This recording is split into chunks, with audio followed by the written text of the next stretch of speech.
नमस्कार दोस्तों, मैं उदय राजपूत आपका अपने स्टडी चैनल उदय जयदीप क्लासेस में स्वागत करता हूं। आज की क्लास में हम न्यू टॉपिक के बारे में पढ़ेंगे। न्यू टॉपिक का नाम है हमारा व्रत। इससे पहले हम ज्योमेट्री के बारे में कंप्लीट पढ़ चुके हैं और इससे पहले जो भी हमारे सिलेबस में टॉपिक थे उनके बारे में हम पढ़ चुके हैं। यदि आपने अभी तक पिछली वीडियोज़ नहीं देखी हो तो प्ले लिस्ट में जाकर MP वर्ग 3 मैथ्स क्रैश कोर्स नाम से आपको फोल्डर मिल जाएगा, वहाँ से आप पिछली वीडियोज़ देख सकते हैं और मैं आपको नीचे डिस्क्रिप्शन बॉक्स में भी लिंक दे दूँगा, वहाँ से भी उन वीडियोज़ को देख सकते हैं। इसके बाद हमारे 2-3 टॉपिक और बच गए हैं, उनको हम इस टॉपिक के बाद कंप्लीट कर लेंगे, यानी कि हमारा सिलेबस लगभग कंप्लीट होने वाला है।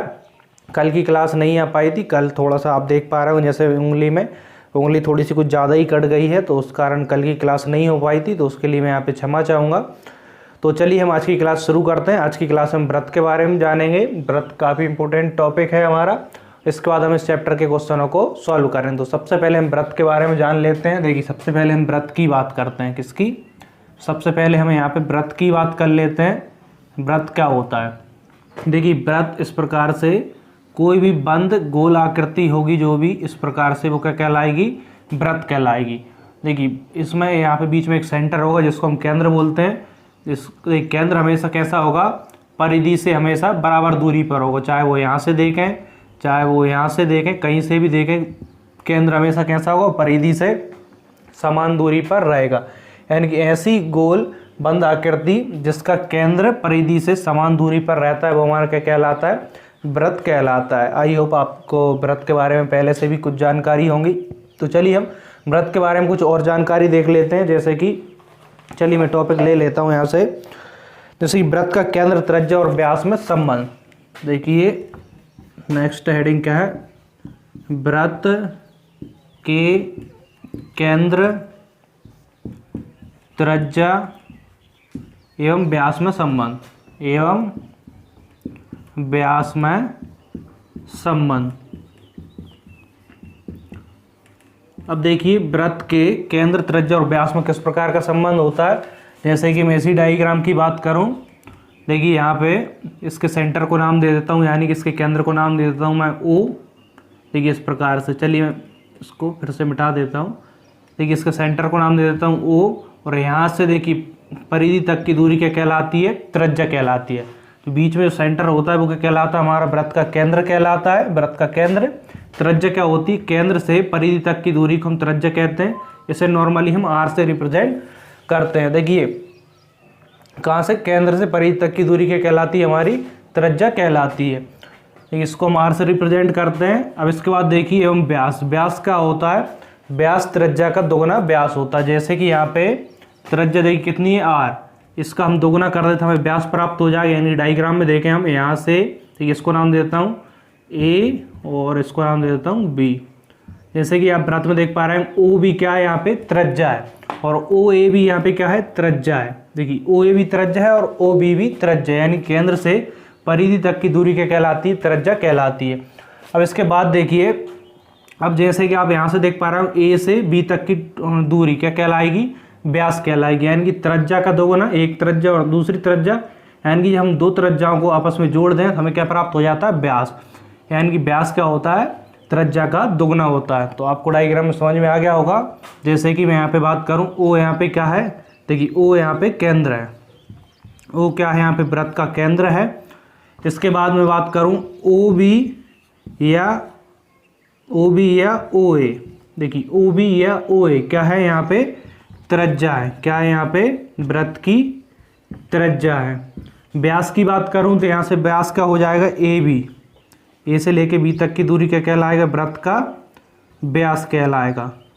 और व्यास हमेशा कैसा होता है? त्रिज्या का दोगुना। यानी कि व्यास बराबर क्या होगा? व्यास बराबर 2 इंटू त्रिज्या। यानी कि हमेशा व्यास त्रिज्या का कैसा होता है? दोगुना होता है। तो ये कुछ बेसिक जानकारी है व्रत के बारे में। व्रत का केंद्र, त्रिज्या एवं व्यास में किस प्रकार का संबंध होगा। तो देखिए व्यास बराबर होगा त्रिज्या का दोगुना, यानी कि त्रिज्या को हम दोगुना कर देंगे तो हमें व्रत का व्यास प्राप्त हो जाएगा। चलिए इसके बाद हम देख लेते हैं कुछ और जानकारी है क्या है यहाँ पे। नेक्स्ट टॉपिक क्या है इसी में? तो कुछ महत्वपूर्ण जानकारी हैं, उनके बारे में हम देख लेते हैं। देखिए इसको पहला पॉइंट नाम दे देते हैं, यानी कि जो देखिए इसको हम पहला पॉइंट दे देते हैं नाम। अब कुछ पॉइंट में इस तरीके से हम कुछ और जानकारी देख लेते हैं। फर्स्ट पॉइंट में आप व्रत के केंद्र, त्रिज्या एवं व्यास में संबंध में किस प्रकार से होता है वो देख लिया। इसके बाद देखिए हम सेकंड पॉइंट में कुछ और व्रत की जानकारी देख लेते हैं। ठीक है, व्रत की जानकारी हमारी कंप्लीट हो जाएगी, इसके बाद हम इसके क्वेश्चनों को सॉल्व कर लेंगे। तो जैसे कि मैंने आपको पिछली क्लास में ही पढ़ाते आया हूँ, पहले 1-2 क्लास में जो भी बेसिक कॉन्सेप्ट होते हैं उस टॉपिक के पहले वो बता देता हूँ, इसके बाद उनके क्वेश्चनों को सॉल्व कराता हूँ, ताकि आपको क्वेश्चन सॉल्व करते समय किसी प्रकार की प्रॉब्लम ना जाए। अब देखिए इसके बाद नेक्स्ट टॉपिक हमारा क्या है, सेकंड पॉइंट में परिधि। सेकंड पॉइंट है हमारा परिधि। फर्स्ट पॉइंट में हमने केंद्र, त्रिज्या और व्यास में संबंध देख लिया। सेकंड पॉइंट में बात कर रहे हैं हम परिधि। अब देखिए वृत्त की परिधि क्या होती है।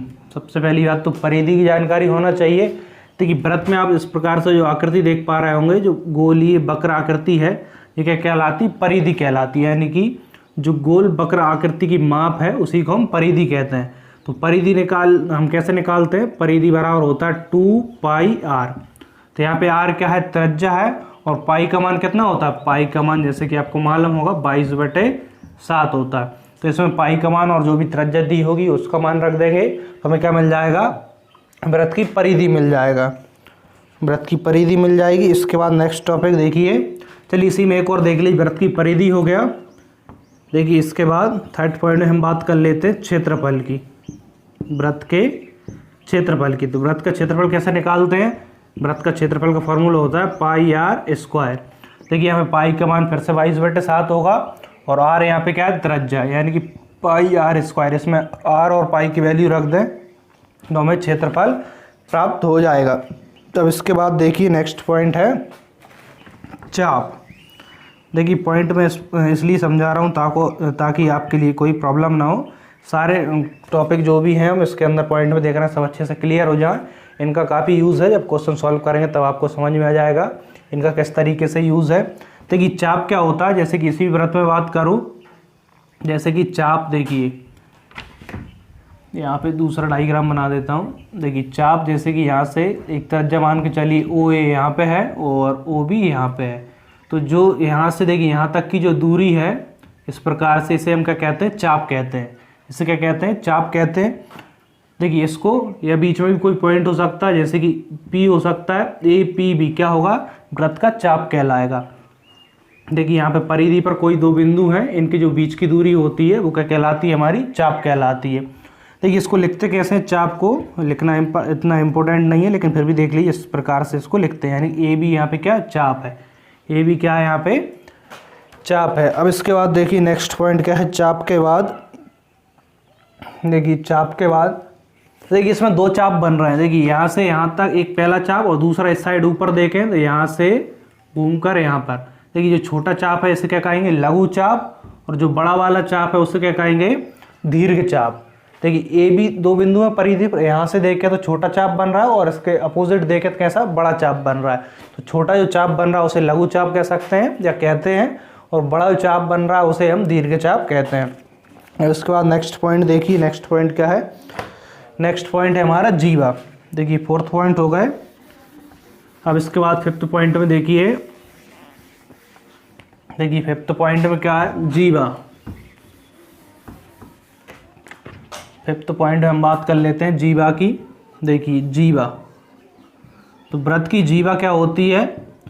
देखिए सबसे पहले यहाँ पे देखिए आप आकृति जो देख पा रहे हैं वृत्त की जीवा, जैसे कि वृत्त पे यहाँ पे एक बिंदु है, कोई दूसरा बिंदु यहाँ पे है, इन दोनों को मिलाने वाला जो रेखाखंड होता है, यानी कि जो रेखाखंड है, इसको हम जीवा कहते हैं। यानी कि वृत्त की परिधि पर स्थित 2 बिंदुओं की जो बीच की दूरी होती है, इस प्रकार से देखिए बीच की जो सीधी रेखा में जो दूरी होती है या जो रेखाखंड होता है उसे हम क्या कहते हैं, जीवा कहते हैं। इसका नाम देते हैं हम PQ। मान के चलिए इसी प्रकार यहाँ पे देखिए दूसरी जीवा का नाम दे दें LM। तो यहाँ पे PQ और LM क्या है, यहाँ पे PQ और LM यहाँ पे क्या है, जीवा है। अब इस जीवा में एक बात और याद रखिए, वृत्त की सबसे बड़ी जीवा कौन सी होती है। बहुत सी बार एग्जाम में इस प्रकार से पूछ लिया जाता है कि वृत्त की सबसे बड़ी जीवा कौन सी होती है। तो वृत्त की सबसे बड़ी जीवा व्यास होती है। जैसे कि आप यहाँ पे देख पा रहे होंगे, PQ भी जीवा है, LM भी जीवा है, और AB भी क्या होगी, जीवा होगी। तो सबसे बड़ी जीवा क्या होती है, सबसे बड़ी जीवा वृत्त का व्यास होती है, सबसे बड़ी जीवा। कई बार एग्जाम में क्वेश्चन इस प्रकार से पूछे गए हैं, वृत्त की सबसे बड़ी जीवा क्या होती है, व्यास होती है। यहाँ पे व्यास क्या है, AB है। तो वृत्त की सबसे बड़ी जीवा क्या होगी, व्यास होती है। तो जहाँ पे व्यास क्या है, ए भी है। तो इस प्रकार से याद रखिए, वृत्त की सबसे बड़ी जीवा वृत्त का क्या होती है, व्यास होती है। इसके बाद नेक्स्ट पॉइंट देखिए, नेक्स्ट पॉइंट क्या है, देखिए छेदक रेखा। नेक्स्ट पॉइंट है हमारा छेदक रेखा। यहाँ पे देख लीजिए 6 पॉइंट में छेदक रेखा, छेदक रेखा। अब देखिए छेदक रेखा क्या होती है, देखिए इस प्रकार से यहाँ पे डायग्राम बनाता हूँ। छेदक रेखा क्या होगी, देखिए वृत्त के किन्हीं दो बिंदुओं को इस प्रकार से कोई रेखा काट रही होगी। देखिए यहाँ पे काट रही है और यहाँ पे काट रही है। जब भी कोई रेखा वृत्त के दो बिंदुओं को काटे तो वो क्या कहलाती है, छेदक रेखा। तो यहाँ पे ए बी नाम दे सकते हैं इसको। ए बी क्या कहलाएगी यहाँ पे, देखिए ए बी यहाँ पे छेदक रेखा कहलाएगी। ए बी क्या कहलाएगी, छेदक रेखा। यानी कि ऐसी रेखा जो वृत्त के किन्हीं दो बिंदुओं को काटती है वो क्या कहलाती है, छेदक रेखा कहलाती है। देखिए सरल है कॉन्सेप्ट का, कोई कठिन नहीं है। बस इनको आप थोड़ा सा घर पर एक बार अच्छे से और पढ़ते रहें तो आपको और अच्छे से क्लियर हो जाएगा। इसके बाद नेक्स्ट पॉइंट है हमारा वृत्तखंड। नेक्स्ट पॉइंट क्या है, वृत्तखंड। 6 पॉइंट हो गए। इसके बाद 7वें पॉइंट में देख लीजिए वृत्तखंड क्या होता है। देखिए 7वां पॉइंट क्या हो जाएगा, वृत्तखंड।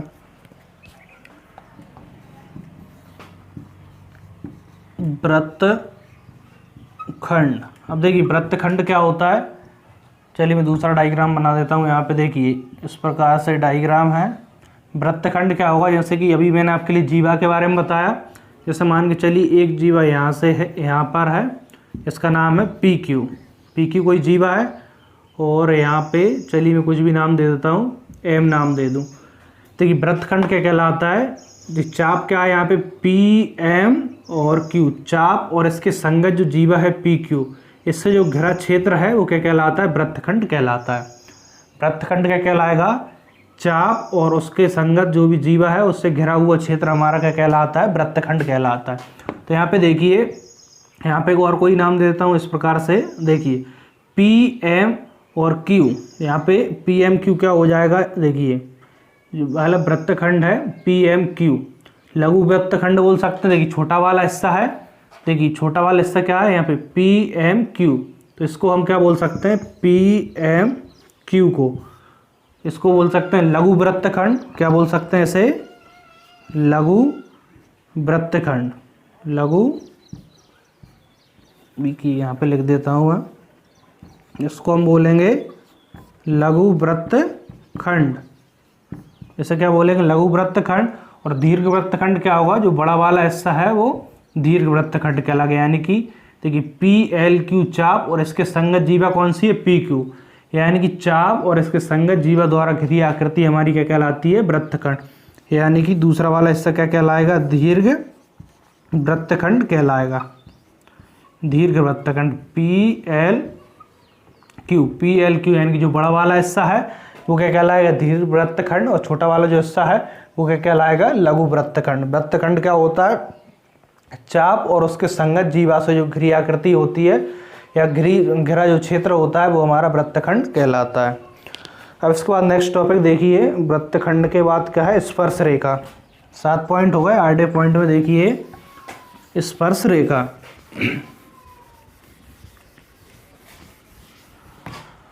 देखिए 8वां पॉइंट क्या है, स्पर्श रेखा। स्पर्श रेखा। देखिए स्पर्श रेखा क्या होगी, देखिए इस प्रकार से यहाँ पे डायग्राम बनाता हूँ मैं। यानी कि यहाँ पे वृत्त है, वृत्त के किसी एक बिंदु को स्पर्श करने वाली रेखा क्या कहलाती है, स्पर्श रेखा कहलाती है। ऐसे ही यहाँ पे कोई एक बिंदु है, पॉइंट है। तो देखिए यहाँ पे कोई पॉइंट है, इसका नाम दे देता हूँ एम। और यहाँ पे कोई भी रेखा है, इसको नाम दे देता हूँ एक्स वाई। तो एक्स वाई क्या कहलाएगी, स्पर्श रेखा कहलाएगी। क्यों, वृत्त के किसी एक बिंदु को जब स्पर्श करेगी तो एक्स वाई क्या कहलाएगी, स्पर्श रेखा। यानी कि ऐसी रेखा जो वृत्त के केवल कितने एक बिंदु को स्पर्श करे वो क्या कहलाती है, स्पर्श रेखा कहलाती है। और एम यहाँ पे क्या कहलाएगा, देखिए एम यहाँ पे स्पर्श बिंदु कहलाएगा। एम क्या कहलाएगा यहाँ पे, स्पर्श बिंदु। और एक्स वाई क्या कहलाएगी यहाँ पे, स्पर्श रेखा कहलाएगी, स्पर्श रेखा। तो आपको समझ में आ गई होगी स्पर्श रेखा कैसे कहेंगे, वृत्त के किसी एक बिंदु को स्पर्श करने वाली रेखा स्पर्श रेखा कहलाएगी। और जो हमारा पॉइंट है इसको क्या कहेंगे, स्पर्श बिंदु कहेंगे। अब इसके बाद देखिए नेक्स्ट पॉइंट क्या है, स्पर्श रेखा के बाद देखिए नेक्स्ट हेडिंग है समकेंद्रीय वृत्त। अब देखिए हमारे पॉइंट हो गए, तो कुछ थोड़ी बहुत और जानकारी है उनको देख लेते हैं। समकेंद्रीय वृत्त के बारे में बात करते हैं हम। अब देखिए नेक्स्ट किसके बारे में बात करते हैं हम, समकेंद्रीय वृत्त के बारे में बात करते हैं। देखिए समकेंद्रीय वृत्त क्या होता है, देखिए अभी आपके लिए बताता हूँ। आपकी नेक्स्ट हेडिंग क्या रहेगी, नेक्स्ट हेडिंग रहेगी समकेंद्रीय वृत्त। समकेंद्रीय वृत्त, समकेंद्रीय वृत्त। अब देखिए समकेंद्रीय वृत्त का क्या होता है, अभी आपने वृत्त देखा, अब समकेंद्रीय वृत्त देखिए। समकेंद्रीय वृत्त क्या होता है, यानी कि ऐसी आकृति, यानी कि ऐसी समतल आकृति देखिए दो, जिसमें दो या दो से अधिक समतल आकृतियों का एक ही क्या हो, केंद्र हो। यानी कि दो या दो से अधिक वृत्त का जब एक ही केंद्र हो तो वो हमारी क्या कहलाता है, समकेंद्रीय वृत्त कहलाता है। यानी कि ऐसी समतल आकृति जिनका ऐसी एक या दो या दो से अधिक ऐसी समतल आकृति जिनका केंद्र बिंदु क्या हो, एक ही हो, वो क्या कहलाता है, समकेंद्रीय वृत्त। यानी कि यहाँ पे देखिए एक वृत्त अंदर है छोटा और एक दूसरा बाहर है बड़ा वाला, तो इस जो क्या कहलाएंगे, देखिए इन दोनों का क्या सेंटर पॉइंट यानी केंद्र बिंदु एक ही है, तो क्या कहलाएंगे, ये दोनों समकेंद्रीय वृत्त कहलाएंगे। यानी कि समकेंद्र की मतलब क्या होता है, समकेंद्रीय यानी कि जिनका केंद्र समान हो, एक ही हो, वो समकेंद्रीय वृत्त कहलाते हैं। अब देखिए अंदर वाले वृत्त की त्रिज्या r1 होगी, केंद्र से परिधि तक की दूरी त्रिज्या कहलाती है। और यहाँ से बाहर वाली जो होगी, देखिए केंद्र से बाहर वाली परिधि की दूरी क्या कहलाएगी, बाहर वाले वृत्त की त्रिज्या कहलाएगी। केंद्र से इस वाली परिधि की दूरी अंदर वाले वृत्त की त्रिज्या हो गई, और इस वाले सेंटर से ही बाहर वाली परिधि की दूरी बाहर वाले वृत्त की क्या हो जाएगी, त्रिज्या हो जाएगी। अब देखिए इन दोनों वृत्तों में एक कंडीशन क्या है, आप देख पा रहे हो R2 जो त्रिज्या होगी वो कैसी होगी, हमेशा R1 से बड़ी होगी। देखिए अंदर वाले वृत्त की त्रिज्या कैसी होगी, छोटी होगी, और बाहर वाले वृत्त की त्रिज्या कैसी होगी, बड़ी होगी। तो उसको यहाँ पे याद रखिए, हमेशा बाहर वाले वृत्त की त्रिज्या कैसी होगी, बड़ी होगी अंदर वाले वृत्त की त्रिज्या से। अब इसके बाद देखिए वृत्त के कुछ और गुण हैं, उनके बारे में देख लेते हैं हम। देखिए वृत्त के कुछ और गुण हैं, वृत्त के गुण जो काफ़ी काम आएंगे हमारे लिए।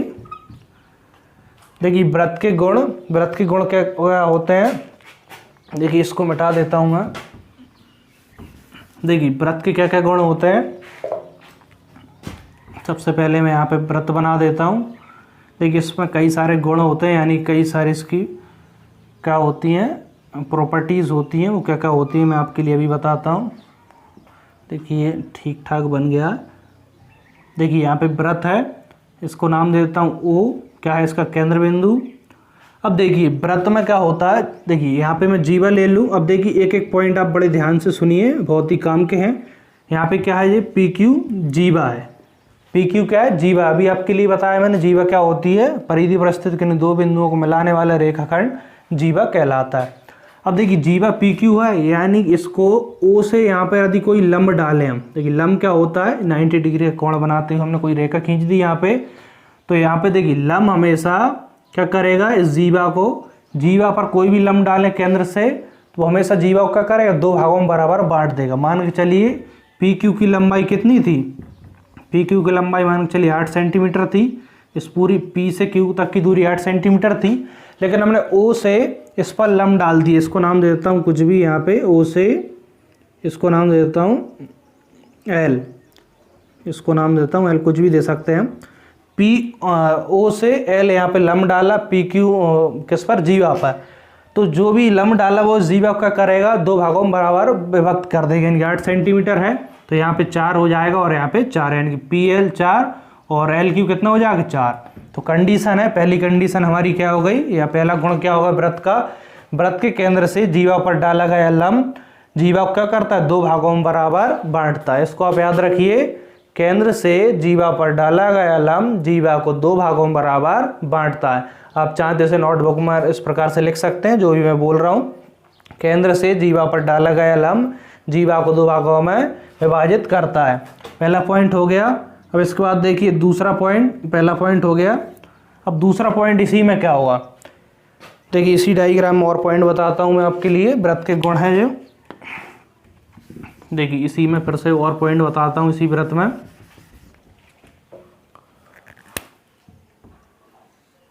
अब देखिए यहाँ पे दूसरा पॉइंट देखिए यहाँ पे सेंटर पॉइंट है यानी केंद्र बिंदु है वो। एक केंद्र बिंदु से यहाँ पे देखिए समान दूरी पर, मान के चलिए समान दूरी पर कोई क्या है, दो जीवा है। इसका नाम देता हूँ पी क्यू और इसको नाम देता हूँ ए बी। अब ध्यान से सुनिए इस वाली गुण को। वृत्त के केंद्र से समान दूरी पर एक जीवा है पी क्यू और दूसरी है समान दूरी पर ए बी। वृत्त से कैसी समान दूरी पर, मान के चलिए यहाँ से यहाँ तक की दूरी कितनी है, डी सेंटीमीटर। तो यहाँ से यहाँ तक की दूरी कितनी है, डी सेंटीमीटर है, यानी कि दोनों कैसी हैं, बराबर है। वृत्त के केंद्र से समान दूरी पर, देखिए यहाँ पे समान दूरी यानी डी दूरी पर ए बी कोई जीवा है और डी दूरी पर ही नीचे पी क्यू कोई दूसरी जीवा है। यानी कि वृत्त के केंद्र से, जो मैं बोल रहा हूँ उसे आप ध्यान से सुनिए, आप चाहे तो नोटबुक में इस प्रकार से लिख सकते हैं। वृत्त के केंद्र से समान दूरी पर स्थित जीवाएं कैसी होती हैं, समान लंबाई की होती है। यानी कि यहाँ से यहाँ तक की दूरी डी है, यहाँ से यहाँ तक की दूरी डी है, यानी कि समान दूरी पर जो जीवाएं स्थित हैं वो हमेशा कैसे होंगी, लंबाई में समान होंगी। मान के चलिए देखिए यहाँ से यहाँ तक जो दूरी है वही यहाँ से यहाँ तक है, तो एक जीवा यहाँ है दूसरी जीवा यहाँ है। मान के चलिए 4 सेंटीमीटर है तो दूसरी जीवा भी कितनी होगी, 4 सेंटीमीटर होगी। यानी कि समान केंद्र से समान दूरी पर जो जीवाएं होंगी वो कैसी होंगी, बराबर होंगी। इसको आप याद रखिए। अब देखिए जो अभी बताया उसका अपोजिट देखिए, ध्यान से सुनिए अपोजिट भी। अभी मैंने बताया वृत्त के केंद्र से समान दूरी पर स्थित जो जीवा हैं वो कैसी होंगी, समान होंगी। जैसे कि ए बी जितनी सेंटीमीटर की होगी उतनी सेंटीमीटर की पी क्यू होगी। अब इसका अपोजिट बोलता हूँ।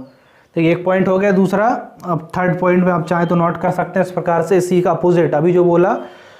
अभी क्या देखिए, समान जीवाएं, समान मान के चलिए ये भी 4 सेंटीमीटर है और ये भी 4 सेंटीमीटर, समान जीवाएं केंद्र से कैसी होती हैं, बराबर दूरी पर होती हैं। अभी क्या बोला था मैंने, केंद्र से बराबर दूरी पर स्थित जीवाएं कैसी होती हैं, बराबर होती हैं। अब मैं इसका अपोजिट बोल रहा हूँ, बराबर जीवाएं जो हैं ए बी और पी क्यू, बराबर जीवाएं केंद्र से कैसी होंगी, हमेशा बराबर दूरी पर होंगी। यानी 4 सेंटीमीटर ए बी है और पी क्यू 4 सेंटीमीटर है, तो दोनों हमेशा कैसी होंगी, केंद्र से बराबर दूरी पर होंगी। तो इसको आप याद रखिए। अब इसके बाद चौथी कंडीशन देखिए। जो कंडीशन बोल रहा हूँ आप उनको बार बार वीडियो को पीछे ले जाकर बार बार आप उसको सुनकर लिख सकते हैं, चाहे तो आप, या फिर आप अच्छे से सुन पा रहे हो तो आपको लिखने की आवश्यकता नहीं है, बस बेसिक जानकारियाँ हैं। जब क्वेश्चन सॉल्व करेंगे तब आपको और मैं बता दूंगा वहाँ पर भी। अब देखिए इसके बाद फोर्थ पॉइंट देखिए, फिर से मिटाता हूँ इसको। देखिए फिर से दूसरा डायग्राम बना लेता हूँ। फोर्थ गुण देख रहा है इसी का। देखिए इस प्रकार से फिर से वृत्त बनाता हूँ यहाँ पे। देखिए वृत्त बन गया। अब देखिए इसमें और पॉइंट देखिए। देखिए एक ही चाप द्वारा, चाप बना देता हूँ, मान के चलिए यहाँ से ए बी कोई चाप है, ठीक है। ए बी यहाँ पे क्या है, चाप है, और ओ यहाँ पे क्या है, केंद्र बिंदु है। एक ही चाप द्वारा, ध्यान से सुनिए, जो भी बोल रहा हूँ बहुत ही काम की चीज़ बोल रहा हूँ आपके लिए और एग्जाम में बहुत ही हेल्प करेगी। ए बी क्या है, यहाँ पे चाप है। एक ही चाप द्वारा केंद्र पर बना कोण उसी चाप द्वारा परिधि पर बने कोण का कैसा होता है, दुगना होता है।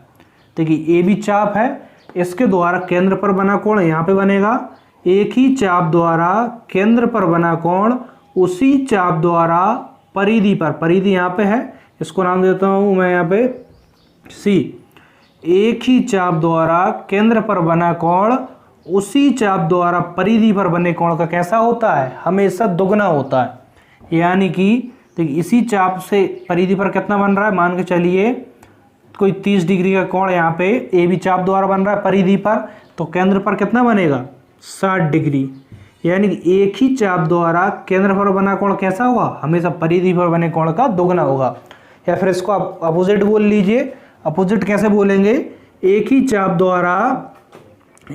द्वारा जो यहाँ पे मतलब कोण, देखिए एक ही चाप द्वारा केंद्र पर बना कोण, देखिए इसको अपोजिट बोलना है तो इसको यहाँ से बोल सकते हैं, एक ही चाप द्वारा परिधि पर बना कोण केंद्र पर बने कोण का आधा होता है।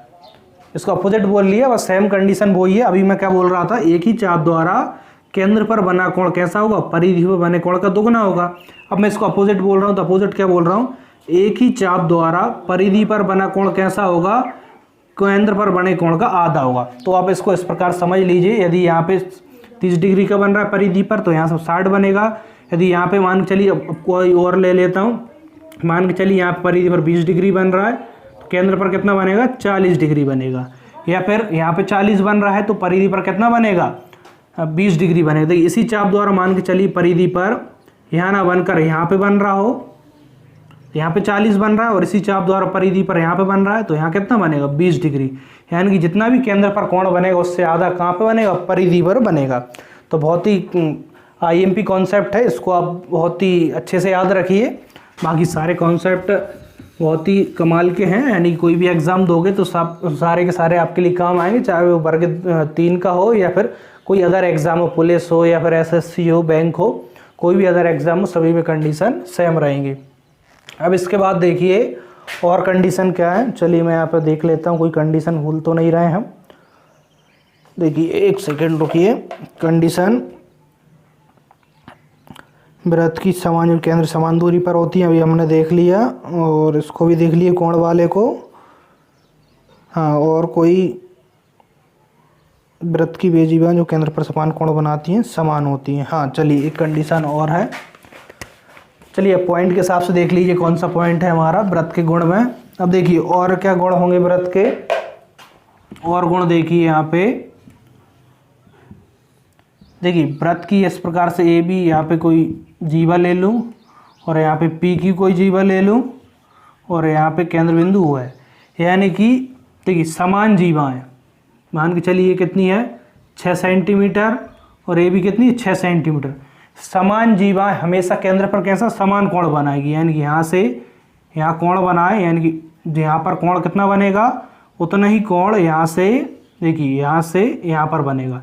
यानी कि समान जीवाएं केंद्र पर हमेशा कैसे समान कोण बनाती है। मान के चलिए AB जीवा यहाँ पर 90 डिग्री या 90 छोड़िए आप 70 डिग्री का कोण बना रही है, तो यहाँ पे PQ जीवा भी यहाँ पे कितना बनाई, 70 डिग्री का कोण बनाई। क्यों, देखिए समान जीवाएं, बराबर जीवाएं, 6 सेंटीमीटर और 6 सेंटीमीटर बराबर जीवा हमेशा केंद्र पर कैसा समान कोण बनाएंगी।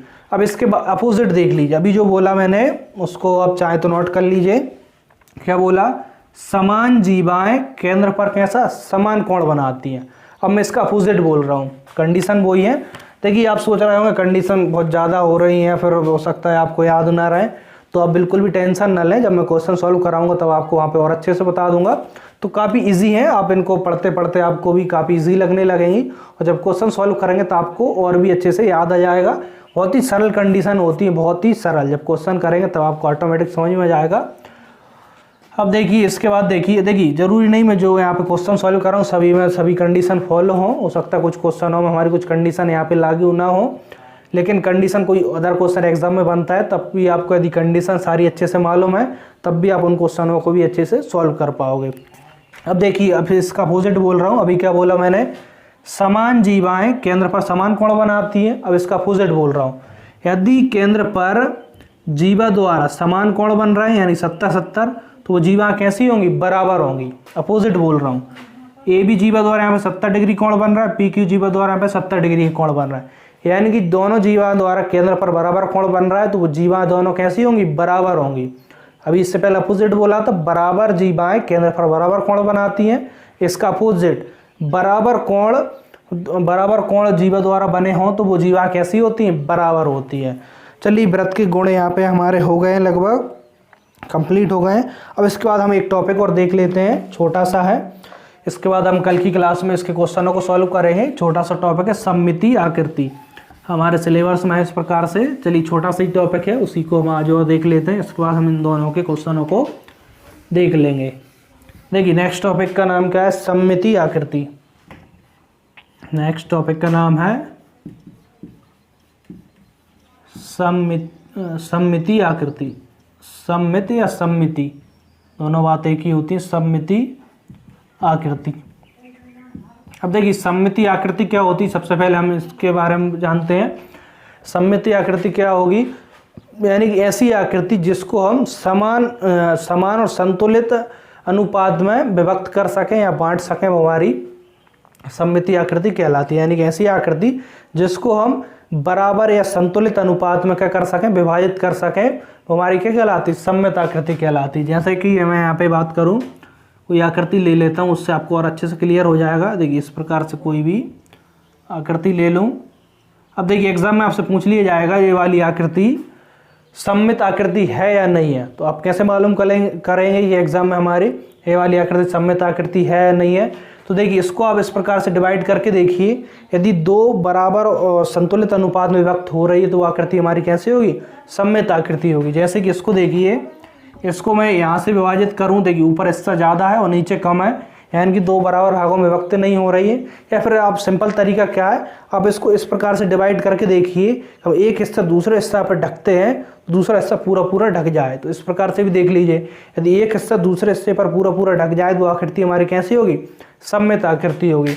अब देखिए मैं इसको ऐसे करके डिवाइड करता हूँ खड़े में, देखिए यहाँ से, तो अब देखिए इस वाले हिस्से को मैं इस वाले हिस्से पे इस प्रकार से पलटता हूँ तो ये वाला हिस्सा कैसा हो जाएगा, पूरा पूरा ढक जाएगा। यानी कि हमारी आकृति कैसी हो गई, दो समान भागों में या समान भागों में समान अनुपात में क्या हो गई, विभक्त हो गई, यानी बराबर या संतुलित अनुपात में हमारी विभक्त हो गई, तो आकृति कैसी हो जाएगी, सममित आकृति हो जाएगी। जो रेखा है जहाँ से आकृति बराबर भागों में विभक्त हो रही वो रेखा हमारी क्या कहलाती है, सममित रेखा कहलाती है, सममित रेखा कहलाएगी, सममित रेखा। यानी कि ऐसी रेखा जहाँ से हमारी आकृति दो बराबर भागों में विभक्त हो जाए वो हमारी क्या कहलाती है, सममित रेखा कहलाती है। आकृति हमारी कैसी होगी, सममित आकृति। चलिए मैं और कोई आकृति बनाता हूँ यहाँ पे, अब उसको देखिए वो हमारी सममित आकृति है या नहीं है। तो देखिए यहाँ पे कोई मैं दूसरी आकृति यहाँ पे बना देता हूँ, देखिए इस प्रकार से, देखिए कोई आकृति है, देखिए इस प्रकार से मैं कोई दूसरी आकृति बना देता हूँ। अब देखिए यहाँ पे, देखिए यहाँ पे कोई आकृति है, यहाँ पे जो आकृति बनी हुई है, अब पूछ लिया जाए एग्जाम में कि हमारी सममित आकृति है या नहीं है, तो आप एग्जाम में कैसे मालूम करेंगे कि हमारी सममित आकृति है या नहीं है।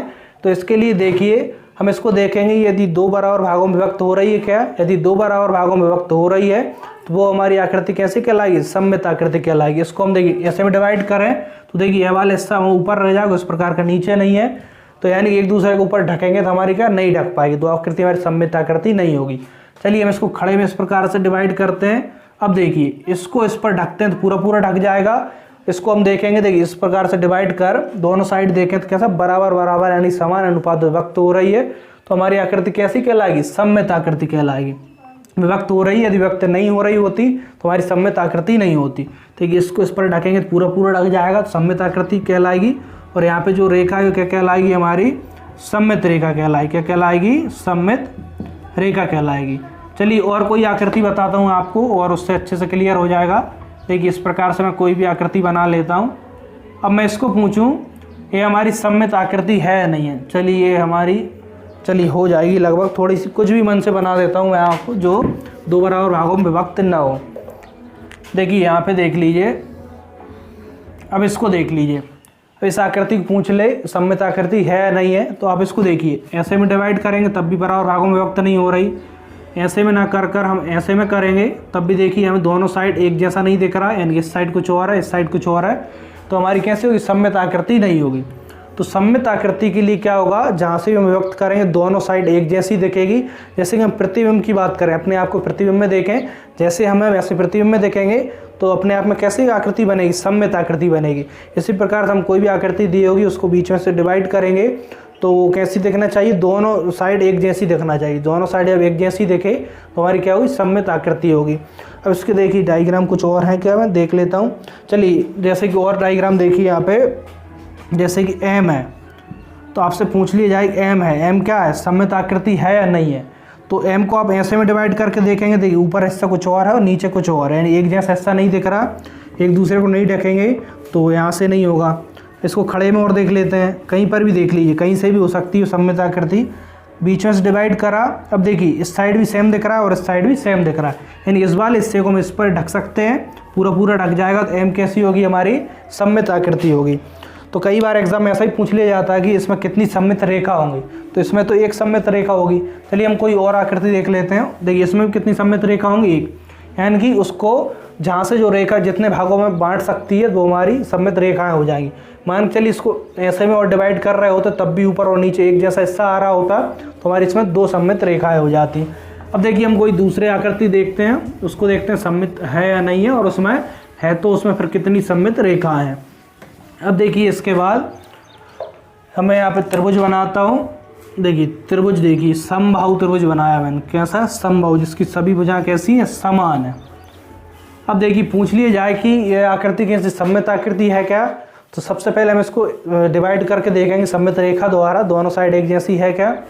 देखिए यहाँ से डिवाइड करें तो दोनों इससे एक जैसे दिख रहे हैं और एक दूसरे के ऊपर ढकें तो पूरा पूरा ढक जाएगा, तो आकृति हमारी कैसी होगी? सममित आकृति होगी।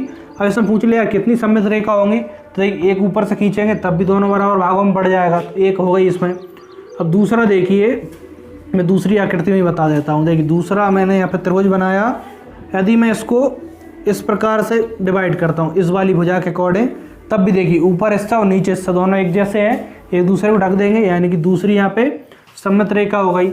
अब इस प्रकार और भी देखिए, और देखते हैं और हैं क्या। त्रिभुज बनाया, अब मैं इस भुजा के अकॉर्डिंग इसको डिवाइड करता हूँ। देखिए इस भुजा के अकॉर्डिंग डिवाइड करा, देखिए इस वाला हिस्सा और यहाँ पे देखिए इस साइड और नीचे वाला हिस्सा दोनों एक दूसरे कैसे? बराबर है। यदि इसको मैं इस पर ढकता हूँ तो पूरा पूरा ढक जाएगा, यानी कि इसमें कितनी सममित रेखाएं हो जाएंगी? 3। यदि आपसे पूछे किसी भी त्रिभुज में कितनी सममित रेखाएं होती हैं, देखिए यहाँ पे ये क्या है? सममित रेखा है। क्या है? सममित रेखा। तो त्रिभुज में कितनी सममित रेखा होती हैं? त्रिभुज में 3 सममित रेखाएं होती हैं। तो इस प्रकार से कोई भी आकृति दे दी जाए और पूछ ली जाए कि सममित आकृति है या नहीं, पहले हम उसको डिवाइड कर देखेंगे समान अनुपात में, 2 बराबर भागों में या 2 से अधिक बराबर भागों में डिवाइड हो रही है तो वो क्या कहलाएगी? हमारी सममित आकृति कहलाएगी। और जितनी रेखाओं में विभाजित हो रही है, यानी कि जितनी साइड से मुझको उसको बराबर भागों में विभाजित कर सकते हैं, वो हमारी सममित रेखाएँ हो जाएंगी। तो आज की क्लास हम यहीं पे समाप्त करते हैं। इससे आगे नेक्स्ट क्लास में इस टॉपिक के हम क्वेश्चनों को सॉल्व कर लेंगे। आई होप आज की क्लास आपको जरूर पसंद आई होगी। यदि वीडियो पसंद आई तो वीडियो को जरूर लाइक कर दें और इसे अपने दोस्तों के साथ जरूर शेयर करें। तो मिलते हैं हम नेक्स्ट क्लास में। आज के लिए इतना ही, धन्यवाद।